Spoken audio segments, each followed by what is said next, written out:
Bonjour, bonsoir, bonne nuit pour les No Life. Aujourd'hui, je vous montre ma configuration pour l'encodage vidéo sur OBS classique. Donc, j'avais déjà fait une précédente vidéo avec OBS Studio. Et comme je l'avais dit, je vous invite plutôt à utiliser OBS Studio parce qu'il y a plus de fonctionnalités que les mises à jour se feront surtout sur OBS Studio. En plus, ce que j'ai pas dit, c'est que sous cette version-là, OBS classique, j'avais eu des problèmes, deux types de problèmes pendant les lives. Soit il avait besoin de se reconnecter, ça je sais pas si le problème vient d'OBS ou de Twitch. Deuxième problème, c'est arrivé deux fois, c'est carrément un bon gros plantage d'OBS classique. J'ai eu le temps de faire qu'un seul live avec OBS Studio, mais j'avais aucun de ces deux problèmes. Donc voilà, et en plus, donc voilà, OBS Studio a plus de fonctionnalités. Mais pour ceux qui vraiment tiennent à utiliser OBS classique pour X raisons, je vous montre je vais pas refaire une espèce de tuto comme j'avais fait sur OBS Studio. C'était un petit peu de l'extra. Je vais vraiment vous montrer surtout comment j'ai configuré OBS pour l'encodage de la vidéo. Donc faut aller dans paramètres, reparamètres, ou peut-être là logiquement, ouais c'est pareil. Donc français, oui, blablabla. Donc là voilà, on tombe direct dessus, encodage. Donc on encode en X264. Donc pour ceux qui auraient vu ma vidéo d'OBS Studio, là ce seront les mêmes paramètres aussi bien pour le stream si vous streamez que pour l'enregistrement du fichier sur le disque dur. J'ai décoché ça, par défaut c'est coché. Donc ça veut dire qu'il capture en average. Ça veut dire que il fait au niveau du débit vidéo, il fait selon les besoins des besoins. S'il doit capturer par exemple un truc fixe comme ça ou très peu d'animation, il faut pas un haut débit vidéo, mais si on capture par exemple, prenons l'autre extrême, un jeu en 3D avec des graphismes dernier cri, là il faudra un très haut débit vidéo. Et donc si on met en average, le débit vidéo, justement il sera pas constant, bah oui, et ce qui veut donc dire que il va être variable, voilà. Je suis en train de faire de la logique depuis tout à l'heure.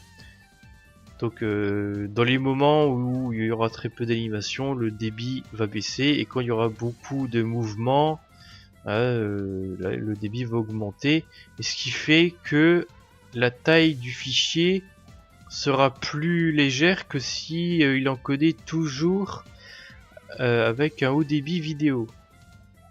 Donc en gros l'idée c'est que vous gagnez de la place sur votre disque dur, vous vous retrouvez avec un fichier un peu plus petit, mais en gardant une assez bonne qualité, parce que voilà, pas besoin d'avoir un haut débit vidéo quand il y a très peu d'animation ou très peu de mouvement dans l'image. Donc c'est un moyen de grappiller des mégas. Et donc justement le débit vidéo, ça j'en ai pas parlé dans cette vidéo là, donc mais vous le faites selon vos besoins. Pour capturer, pour faire ce que je suis en train de faire là maintenant, genre un tuto, montrer des fenêtres de logiciels comme ça, ou vous voulez montrer des sites internet comme ça en vidéo, vous enregistrez en train de surfer sur internet, vous n'avez pas besoin d'un haut débit vidéo, 4000 ce sera largement suffisant. Donc c'est pour les jeux et la vidéo qu'il faut un plus haut débit. Donc ça c'est un peu à vous de voir selon vos besoins en fait, tout simplement.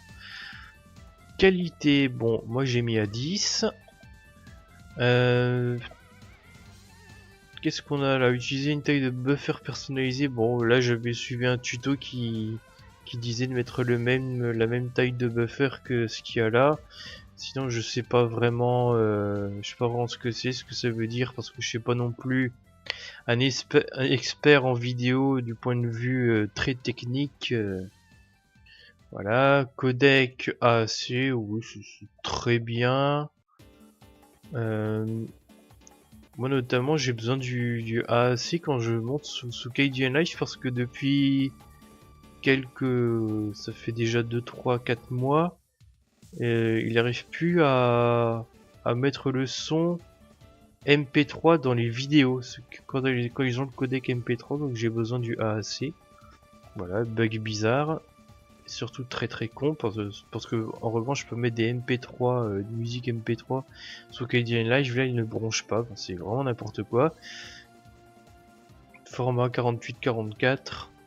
Bon, si vous enregistrez que votre voix, ou à la limite, si vous avez peur que vous avez que le live soit un peu dégueulasse ou que l'enregistrement soit un peu dégueulasse, bon, je sais pas si ça change grand chose, mais vous pouvez mettre à 44 au pire si vous voulez.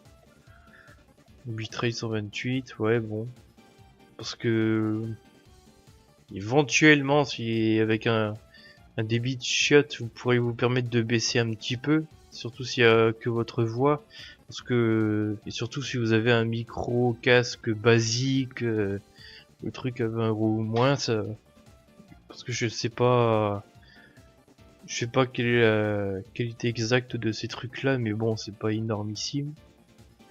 Donc, mais bon, sinon, moi je mets comme ça et ça passe bien, sachant que j'ai quoi, dans les 600 kilos de taux d'upload. Donc là, c'est ce que je dis là est notamment utile si vous faites des lives.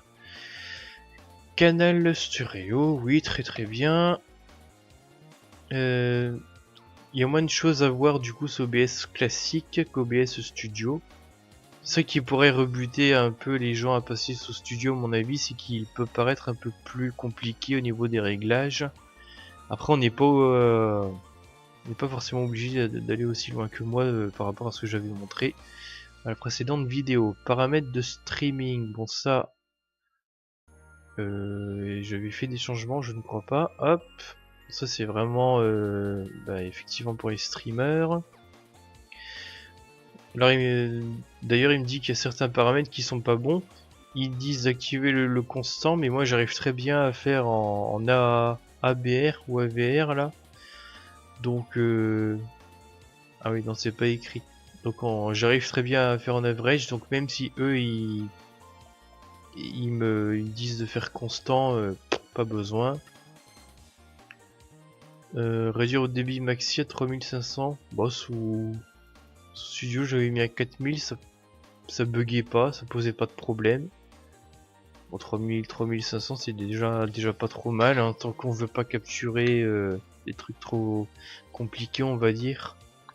Les gens en 3D, tout ça. Mais d'ailleurs je sais pas comment les gens y font, ils disent 3500, mais celui qui veut capturer un jeu en 3D et faire un live Twitch avec seulement 3500, ça doit être un peu dégueulasse quand même, hein. Au moins ils sont sympas, ils ont fait un bouton optimisé là pour régler les paramètres en un clic. Mais c'est pas vrai hein, ce qui est dit en rouge finalement. Vidéo, donc périph vidéo, ça c'est ma carte graphique, on va dire ma vraie carte graphique, ça c'est la merde fournie avec la carte mère, c'est plus logique d'utiliser sa vraie carte graphique. Elle existe, donc autant en profiter. Personnaliser, bah là mettez en fait la résolution de votre écran. En fait, même vous pouvez mettre ça, écran 1, ça va prendre votre écran dans sa résolution, la résolution dans laquelle elle est actuellement. En réalité, ce qui se passe, c'est que moi je fais toujours ça. Je mets écran, et quand je clique sur OK, on peut le voir normalement, et que je retourne dans les paramètres. Voilà, c'est un peu bizarre, il retourne sur personnaliser et me met la résolution. Plutôt que de rester là-dessus. Bon, ça change pas grand chose, c'est un petit peu étonnant. Diminuer la résolution, a priori aucun intérêt. Ah, par contre, ça me fait penser à un truc, et ça je l'avais pas dit sur la vidéo précédente, donc pour OBS Studio. Si vous faites un live en 720p, hein, déjà je vous conseille à ce que la résolution de votre écran soit assez proche de 720p. Donc voilà, j'ai mis ça, c'est relativement proche de 1280 x 720. Et diminuer la résolution, pas forcément, mais en fait si vous faites des captures comme ça, si vous êtes dans une haute résolution d'écran et que vous faites une vidéo dans une résolution bien plus basse que celle de votre écran, en fait le texte sera illisible. Hein, on le voit très fréquemment quand les gens font des tutos ou quand des fois, par exemple, les gens font des partages d'écran sous Hangout, on se rend compte que le texte est illisible. C'est parce qu'ils font le Hangout en 720, en HD 720. Je sais même pas s'il y a moyen de faire au-dessus. Et quand ils font leur partage d'écran, le texte est illisible parce qu'ils ont une résolution d'écran, par exemple, en HD 1080. Donc c'est embêtant. FPS. Moi j'ai mis à 60, mais si vous faites des tutos comme ça, hein, vous pouvez très bien vous contenter de 30 parce qu'il n'y a pas besoin d'animation fluide pour faire ce que je suis en train de faire, par exemple. En termes de débit, j'ai pas l'impression que ça change énormément. Si vous avez une petite connexion.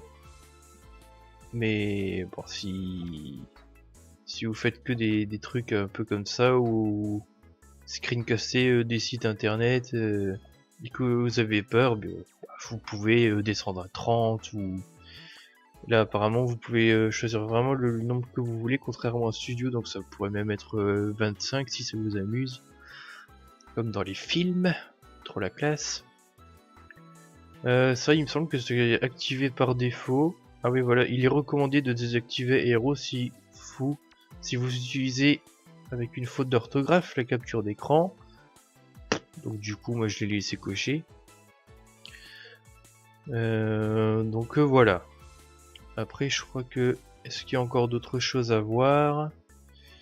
J'ai pas rechangé par contre. Périphérique audio principal. Ouais, ok. Bon, ça c'est ma carte graphique, comme elle est, il y a un port HDMI, elle peut sortir du son logiquement. Enfin, en tout cas, c'est proposé. On propose ma carte graphique parce qu'il y a un port HDMI. Bah ça, du coup, c'est vrai que vous pourrez vérifier, et du coup, avant de vous lancer dans le vrai enregistrement, le vrai live, faites des tests de votre côté en faisant des enregistrements, en enregistrant des fichiers locaux pour savoir si tout est bien configuré, compris à ce niveau-là. Faut que ce soit votre bon micro qui soit sélectionné. Donc moi c'est ça ce que je dois prendre effectivement. Je pourrais prendre ça, mais il faut lancer en même temps le logiciel de transformateur de voix là. Donc bref. Donc ouais, faites attention à ça parce que si on vous entend pas, ça pourrait venir de là. Forcer le microphone aux en mono, je vois pas le putain d'intérêt. N'afficher que les appareils connectés, oui, pour pas trop s'y perdre. Déjà comme ça j'ai 4 choix. Et là donc, push to talk, bon ça c'est pour en avoir l'utilité. Hein, faut donc appuyer pour parler, appuyer sur une touche pour parler, sinon le micro est activé tout le temps. Donc ça je l'ai pas activé, ce push to talk là. Ça dépend de ce que vous avez besoin de faire. Hein. Gain, décalage synchro, blablabla. Raccourci clavier. Non mais j'ai pas changé, ta gueule. Ça j'en ai pas mis. Option avancée. Tiens, je sais pas si c'est activé par défaut là. Et donc si vous avez un processeur avec plusieurs cœurs, ben voilà, utilisez l'optimisation multi-threadée. Autant profiter de la puissance de votre ordinateur, c'est bon ce que vous avez.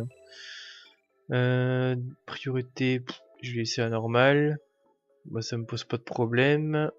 Ça marche bien chez moi quoi. Autorise les modificateurs, raccourci clavier. Ah bah tiens, c'était à peu près au même endroit sous Studio, là c'est un peu séparé. Donc very fast, main. Sous Studio j'avais mis high, tiens. Bon ça c'est par contre c'est une vieille config, c'était pas, ça donnait pas des résultats aussi propres que sur le live à King Contest 2016 acte 6, hein, parce que c'est justement quand j'avais passé à Studio que j'en avais profité pour mettre des meilleurs paramètres pour avoir une plus belle qualité quoi. Mais bon, si encore une fois, pour faire des screencasts, des tutos ou voir des sites internet, des trucs comme ça, cette configuration là est valable. Hein, ce sera propre. Alors cette ligne là, c'est quelque chose que j'avais sûrement dû choper d'un tuto déjà existant. Je pourrais peut-être vous la mettre dans la description au pire. La palette de couleurs complète. Après il y a un gros tas de merde, voilà. Mode latence faible automatique. Je sais pas trop si c'est pour le décalage dans les lives. Oula. Je sais pas si c'est ça. Bon. Quick 5, bon ça c'est un codec quoi. Mais je vous fais utiliser le H264 donc ça on s'en occupe pas. Ça doit être que pour les cartes Nvidia, ça si j'ai bien compris, c'est ça qu'on voit non, c'est ça qu'on voit là-bas peut-être. Ah non, c'est encore autre chose. Il y a le Nvidia N20 et Quick 5. J'ai jamais utilisé ces trucs-là. De toute façon, si je faisais ça, je devrais quand même réencoder mes trucs pour les utiliser après pour le montage, probablement. Donc, browser. Bon, ça c'est, ça sert à rien en plus. Enfin, je sais pas faire aller ça. Anti-parasite microphone. Tiens, il n'y a pas d'option sous OBS Studio à ce sujet-là, tiens. J'ai pas vu en tout cas. Allô. Bon voilà quoi. Tiens, le fait d'avoir mis l'aperçu, c'est aussi mis l'aperçu ici. Sélecteur de scène, ça j'y ai jamais touché. Donc voilà, le plus important, encodage. Ici, ça met toujours quelques secondes à venir, je ne sais pas pourquoi. Et donc un petit peu là. Et un petit peu là. Donc voilà. Ok. Après c'est un petit peu la même logique hein, pour faire ces trucs là. Par contre c'est pour voir un peu ce que vous faites là, pour préparer votre interface. Il faut faire tester le streaming, parce que sinon vous ne voyez rien. Donc là vous voyez, vous avez l'habillage de tous mes lives d'avant le SHC 2016 acte 6. Hop, donc on pouvait activer et désactiver comme ça. J'avais des jeux, c'était tellement n'importe quoi, j'avais dû créer des profils pour des jeux en particulier. Hein. C'est un peu bizarre.